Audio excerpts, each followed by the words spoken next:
হঠাৎ করে আমি টিকিট করে আমি চিকিৎসার জন্য দেখলাম সম্পূর্ণ জায়গা ঘুরলাম, দেখলাম মোটামুটি ভালো আছে।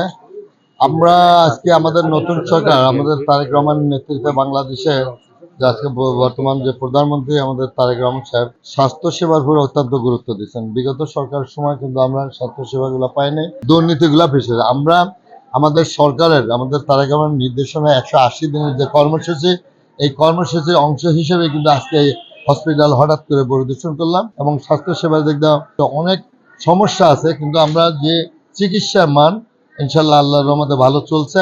আমরা এইটাই ওনাদের কাছ থেকে আশা করছি, মানুষের সেটাই চাচ্ছে এবং সেই 180 দিনের কর্মসূচির অংশ হিসেবে আমি আজকে এটা পরিদর্শন করলাম। না, কোনো অনিয়ম নাই, এখনো দেখতে পাচ্ছি না। আবার দেখবো।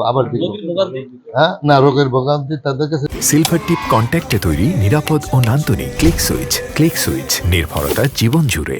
জিজ্ঞেস করলাম টাকা পয়সা নেই কিনা বা কোনো সমস্যা আছে কিনা। অনেক সমস্যা আছে, সেই সমস্যাগুলো এই জায়গাতে দূর করা যাবে না। এই জায়গার যে সমস্যা সেটা ওরা নিজেরাই দূর করছে এবং যতটুকু আছে সেগুলো সামনে করে নেবে।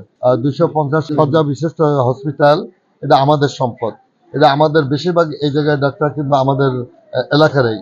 আমরা মনে করি এই সম্পদটা তারা নিজস্ব মনে করে সংরক্ষিত করে, সেই জন্য নির্দেশনা দেওয়া।